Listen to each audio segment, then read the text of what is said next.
Hello po. Magandang araw sa inyo lahat dyan. Meron na naman po ako ituturo sa inyo tungkol sa Toyota Rush. Toyota Rush 2023 odometer. Ito po, itong odometer na to ay merong tatlong pindutan na ito. 1, 2, 3. Ayan, ito po, pag pinindot mo to, i-adjust mo yung oras. Ito po yung hour time, yung hour. Ito pong kabila, minutes. Pag-adjust ng hour, itong isa, minutes itong isa. Ngayon ito naman pong number 3, parang number 3 to the right. Ginagamit ito para makita mo yung odometer. Pipindutin ko po, ayan, push, B, ayan, temperature po yan ng outside temperature, itong 31. Ngayon ito, kilometer per liter. During tumatakbo, magkakaroon ng data to pag tumatakbo na. Ngayon ito, average kilometer per liter. Sinasabi po niya, yun ang average kilometer per liter. Yun ang average niya. Average lang. Ito po, range 225 kilometer. Ito hindi ko ganong kabisado to kung ano tong range na to. Ito po yung odometer. Ito yung odometer. Ito yung mileage natin. Ito hindi mo pwedeng galawin at hindi mo pwedeng baguhin. Hindi mo mababago to. Kasi ito na yung mileage ng main ng yung sasakyan. Ito pong odometer. Ito po. Ngayon pipindutin ko uli. Ito pong A.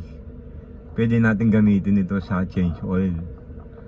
Kasi pag pinindot mo to ng mga 1 minute o 30 seconds, magsisiro po ito pag pinrush mo to. Magsisiro to. Kaya pag gusto mong isiro to, pipindutin mo lang ito ng medyo matagal.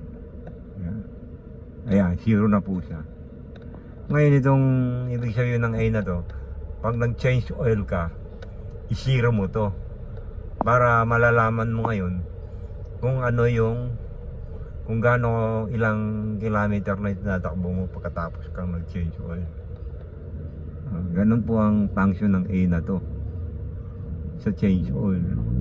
Ngayon itong B, halos ganun din ang ang function nito. Pwede mo rin i-zero, i-reset mo. Halimbawa naman pag nagpalit ka ng gulong o kung anong auxiliary parts na pinalitan mo, pwede mo isama rito.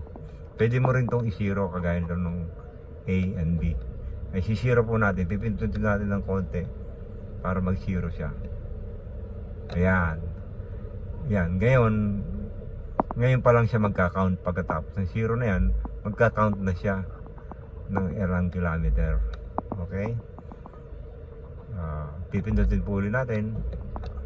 Ayan, 31, bumalik po ulit siya. Ayan. Okay po. Sana po nakatulong sa inyo to. Halimbawa, kung gusto mo naman na ayan, odometer. Ayan, range A.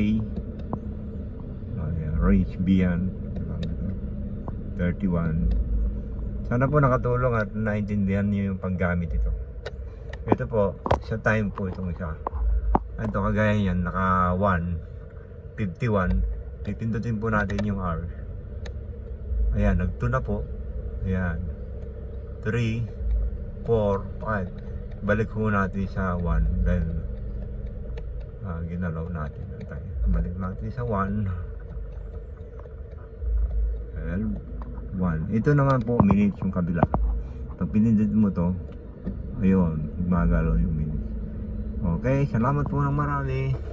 Sana po may natutunan kayo. Bye bye.